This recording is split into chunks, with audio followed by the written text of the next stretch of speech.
Very thoughtful. Okay.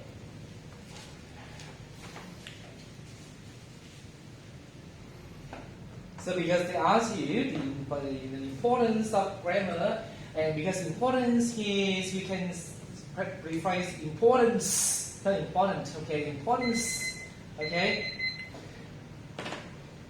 So we have some language, okay, learning here, vocabulary. You can say, oh yes, like if it comes to learning, you know, academic writing, grammars, okay, the importance of grammars cannot be overstated, okay. That's a very good phrase, okay. It's important. You say it's important, it can be crucial, whatever. But we have another good phrase to. Very good phrase to say, to rephrase the word important or importance, okay? The importance. Sorry. Okay. Importance of something, okay? Cannot, okay? Be overstated. That's a fixed phrase. So when it comes to learning academic writing, the importance of grammars cannot be overstated. Why? Because you need good grammar to present your ideas. And like I just said, you know, wrong grammar can cause misunderstandings. Most importantly of all, it shows how well educated you are. And in, you know, the world academic world, right? You absolutely need to show how well educated you are, right? Absolutely, and you know, absolutely is necessary. Now we skip number 3 already. Done. So opinions, right? Opinion vary, right? Opinions varies as to the importance of grammar. But I guess, you know, we can say it depends. Or we say that would depend on, you know, the kind of job, the kind of situation that you are in when it comes to language use, okay? You use the language in academic setting, you know, the environment in academic setting, and absolutely, you know, you badly need good grammar.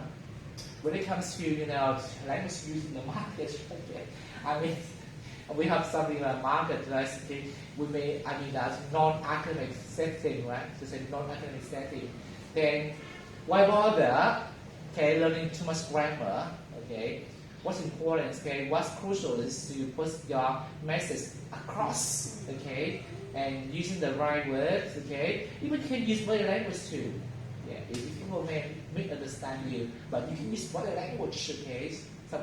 Some cues, facial cues, CUE, okay. Now, number 4. This is a personal question. It's interesting to be a foreign language teacher. This is a very personal question. Okay? Your personal taste. I'm not sure. Because some students say, oh, it never crosses my mind, it never crosses my mind, never crosses my mind. It depends on the chance you want to emphasize. It never crosses my mind that I can become, you know, a foreign language teacher. Now, you want to become a language teacher too, right? No. Now, it never crosses your mind? Yes. Okay. The last thing on your mind is to become a language teacher? No. No. It's your consideration. I have take the consideration of becoming a foreign language teacher sometimes, but my mother doesn't want me to do that job because she is also a foreign language teacher. Oh. Yes. Secondary school? Yes. Okay. So, it's very personal. So, do you want to become a foreign language teacher? No. Yes or no? But already told me that, you know, from time to time, okay, he sometimes, okay, that it sometimes crosses his mind that, you know, he might become a foreign language teacher, yes.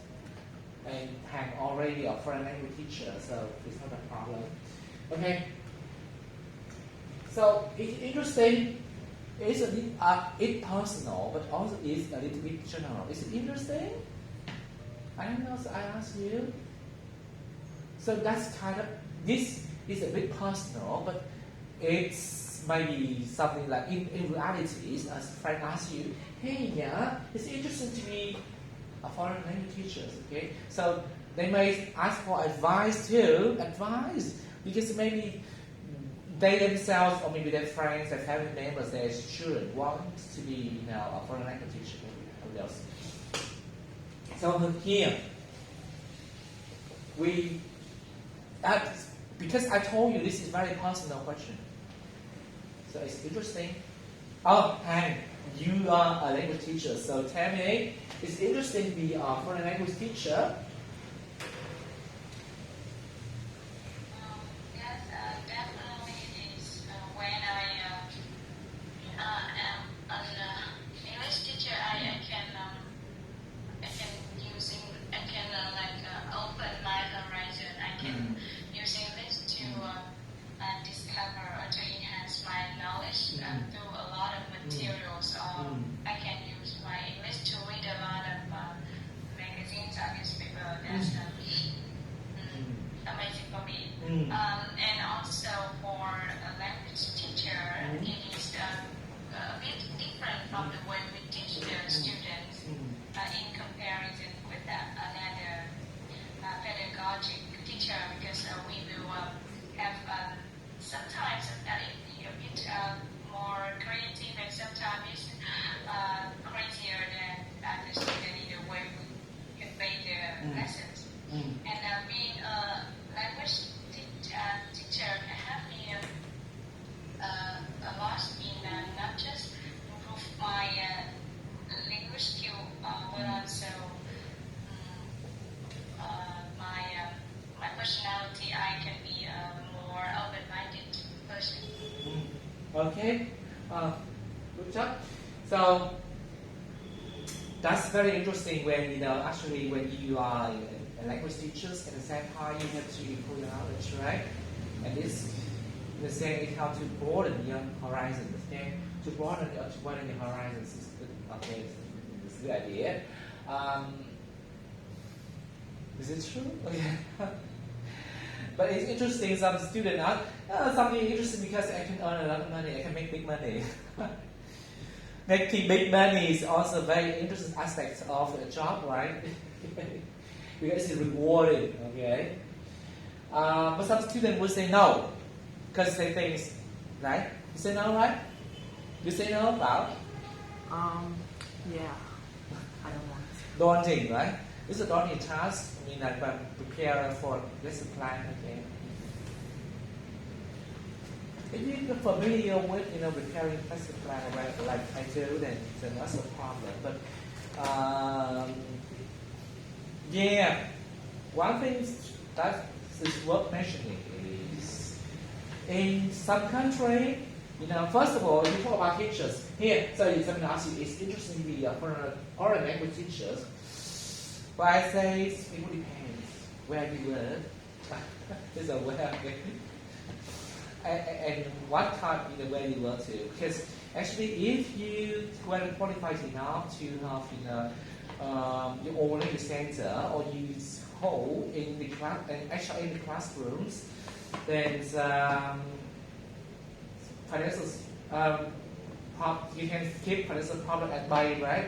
You can keep financial problem at bay, and not only keep financial problems at bay, but you can put in big bucks, can make big money. But because why I say so, it depends on where and how you work. If you will just as language teachers, foreign language teachers at public school, without a teachers at any foreign language center or at home, then you're just pay peanuts. That's the idiom, right? You can just earn peanuts. That's the idiom. A peanut đậu phộng, okay? But this means very little money. So it may be, less of a rewarding job, right? And more of a daunting task, right? You can say no in this case, right? And if you do only want to, you just want to have a 9 to 5 job. You want a 9 to 5 job, come and get right, just go to school and taste, and then you want the whole evening free doing some other activities like an ordinary person. Then of course, solely without doubt, you're just pay peanuts, and you can just earn peanuts. That's a very interesting part of the job. But if you think about if you can have you can organize extra classes in your centers to teach extra classes, then absolutely it's very rewarding. Although it just be quite stressful thinking of how to spend time preparing lesson plans and that's a part of the job. Okay. But like I just mentioned, okay, you can also broaden your horizons because actually a lot of books, in foreign languages, they have been translated into our first language, Vietnamese language. So by learning the language, you also gain more insight, okay? Insight. You get more insight. Thấu hiểu hơn, right? Insight. Okay.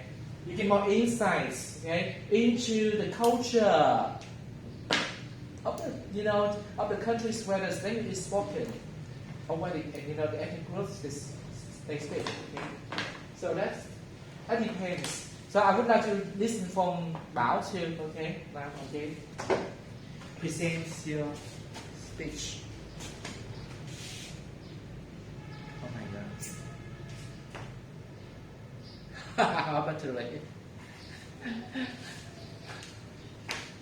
What about this one?